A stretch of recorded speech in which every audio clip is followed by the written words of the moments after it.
Champ, we'll start with you. First time to New York. How excited are you to be here? Yeah, I'm excited to be here. I've been here before a few years ago with Carl Frampton on the undercard, but being involved in a big fight in the main event like this, doing the Empire State Building and stuff like that, yeah, it's been cool. It's been really cool being here, yeah. I wrote that down. You've been making the rounds. The city has embraced this fight. It's everywhere. People are talking about it. How long have you been here? And are you settled, ready to go? Yeah, I've been here about 10 days now, 10, 12 days now. Come over nice and early, get used to sort of the heat. I was expecting the heat, but it's not been so hot. So yeah, it's been okay for me. Being Scottish, used to the cold weather. So yeah, I haven't had to adjust too much to the heat. So yeah, it's been pretty cool. But adjusted nice and easy and settled in nicely. Yeah. What'd you think of that cloud storm from Canada with all the orange skies? It's a little trippy the other day. Yeah, it was mad. I was out walking yesterday up Times Square, and it just come over, and it was quite cool. We got some good cool photos and stuff. Yeah, it was quite cool. Teofimo, I want to come to you. You've been pretty vocal about this fight. Is that genuine hostility, or is it just promoting the fight? It's what it is, man. I speak my truth, and that's how I feel. Yeah, so everything that I speak out, I'm just trying to make it into existence. Law of attraction. Having good faith in it and just putting on a show and giving what the fans really want to see. An outstanding performance. You conquered the lightweight division.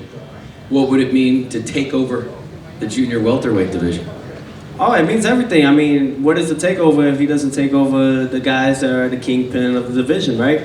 So when it comes to Josh Taylor, junior welterweight, he is the guy, and that's the guy that you got to beat to be the greatest, right? So this is what we aim for all the time.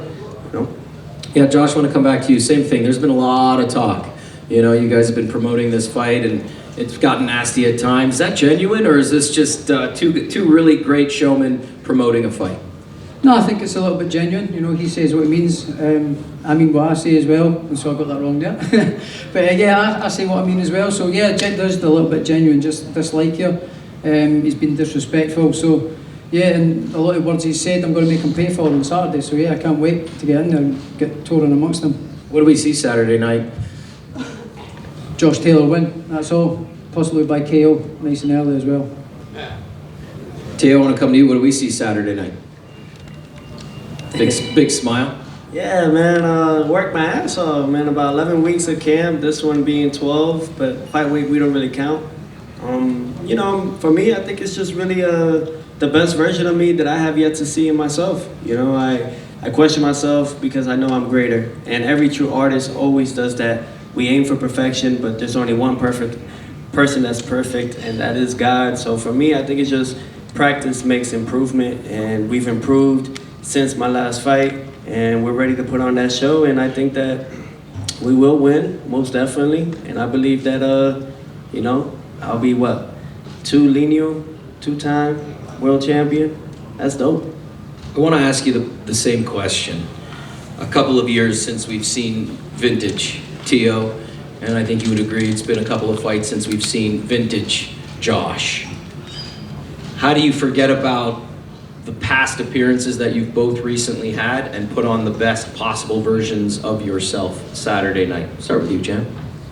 Listen, we could both go on our previous performances and say, you're not as good as your last fight, but I believe that's a lot of shit. I prepared crap for the last fight, so I performed crap. I believe he was the same, takes the eye off the ball, and he performed crap as well. So we both got the bit between our teeth here. He's up against the king of the division. I know he's a good fighter. The version that beat Lomachenko is a very good fighter.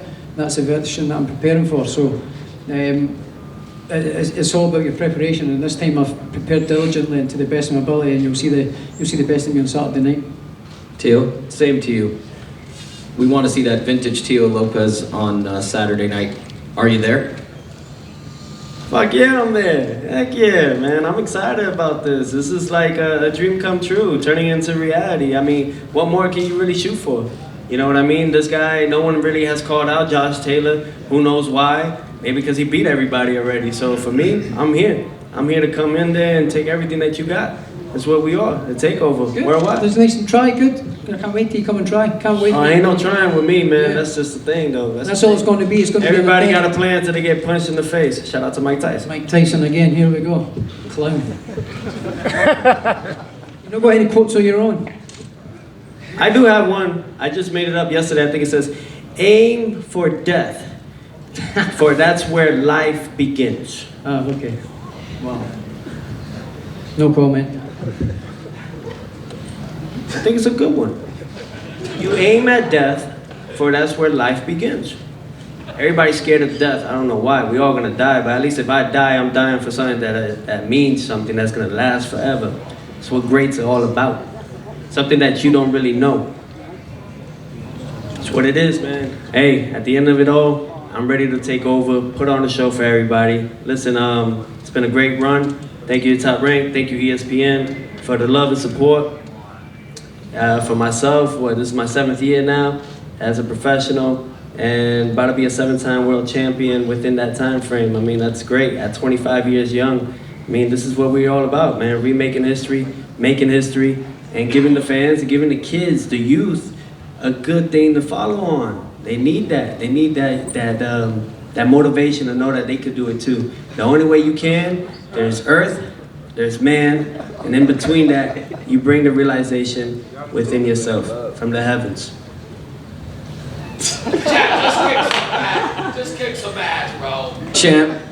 Listen, at the end of it all, man, everybody can laugh, do whatever the fuck they want, but it's just me and him that's fighting. You came over here, you're in New York City. You mentioned you were here before on the undercard, but this is your show, this is your Saturday night. What does all of that come together? Put it into perspective a little bit. You're coming into his backyard, and clearly, I don't want to get into too much personal, but the war of words has been pretty crazy up to this point, and here we are in New York City. This is for me. This is a dream come true. When I, starting out as a professional, or even as a young kid, you always dream of coming over stateside and fighting in venues like this. This is the mecca of boxing, Madison Square Garden. So, for me, this is a dream come true. Fighting in a place like this, topping the bill, bringing the travelling fans over. The Tartan Army's coming over as well. So yeah, I can't wait to get in there on Saturday and another dream becoming a reality. So yeah, this is brilliant, and this clown here sitting in my way on Saturday is in my way. It's just another piece of cannon fodder. That's all it is. Listen, I'm getting ESPN over there going. Let's wrap this up, and we'll get you on the scale tomorrow afternoon. Listen, on behalf of everybody here at Top Rank Boxing, thank you for being